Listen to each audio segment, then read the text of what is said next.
Okay, so real quick, imagine you're walking to work. It's January, Boston, cold as anything, and then you hear it, a sound like a cannon going off. The ground starts shaking, and then, out of nowhere, a 15-foot wave comes crashing down the street. But it's not water, it's molasses, 2 million gallons of it, moving at 35 miles per hour, tearing buildings off their foundations, snapping steel girders like twigs, trapping horses, killing people. This actually happened. January 15th, 1919, Boston, Massachusetts, and almost nobody knows about it. This is the Great Molasses Flood, and it is one of the strangest, most chaotic, and most important disasters in American history. To understand what happened, you need to know about a company called Purity Distilling. They were a subsidiary of United States Industrial Alcohol, and in 1915 they built a giant molasses storage tank right in the middle of Boston's North End neighborhood. We're talking massive, 50 feet tall, 90 feet wide. It could hold 2.3 million gallons of molasses. Now, why did they need that much molasses?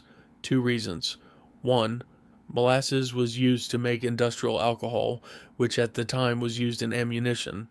World War I was raging and demand was insane. Two, Prohibition was coming. Everyone knew alcohol was about to be banned, so the company was rushing to distill as much as they possibly could before the ban kicked in. So they were filling this tank constantly, as fast as they could. And here's where things start to go wrong. The tank was badly built. The tank had been constructed quickly and cheaply in 1915. When it was first filled, molasses leaked through the seams. Locals in the neighborhood, mostly Italian immigrant, would actually come and collect the leaking molasses to take home. That's how openly it was leaking. The company knew. Workers reported strange creaking and groaning sounds.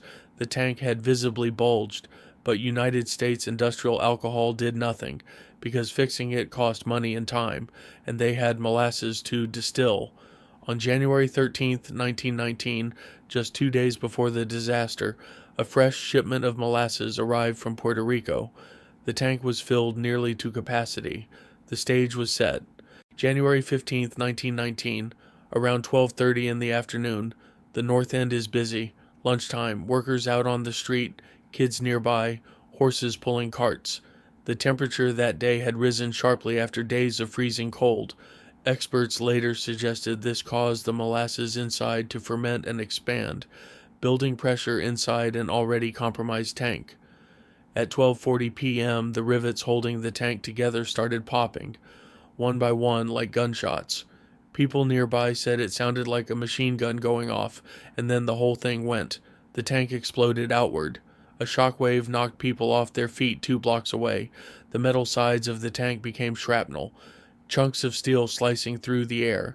One piece sliced clean through a support pillar of the nearby elevated railway, and then the wave hit, 2 million gallons, moving at 35 miles per hour, 15 feet high. It swept through the neighborhood like a bulldozer. It picked up fire trucks and threw them. It crushed a firehouse with people inside it. It swept horses off their feet. Some drowned. It tore houses off their foundations.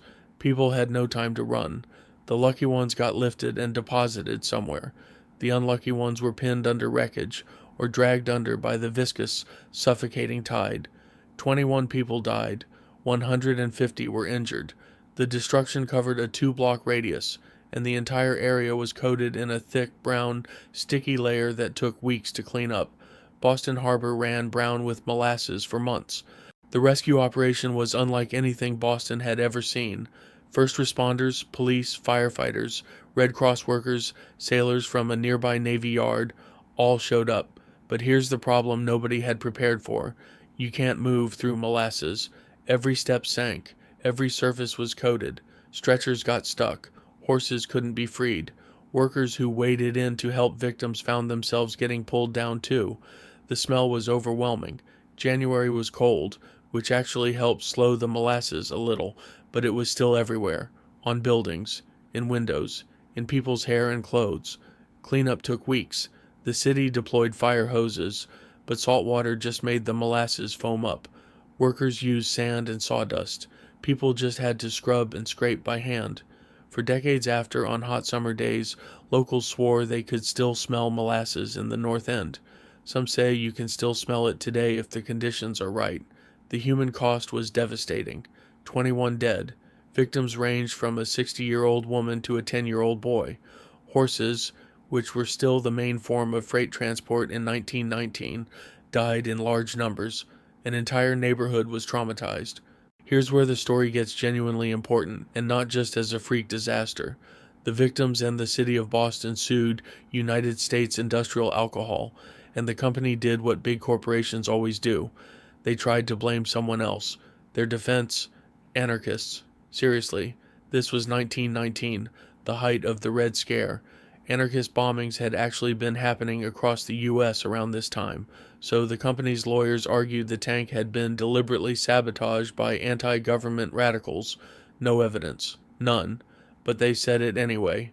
The case dragged on for 6 years. Over 3,000 witnesses testified. Thousands of pages of evidence were submitted. It became one of the longest and most complex civil cases Massachusetts had ever seen.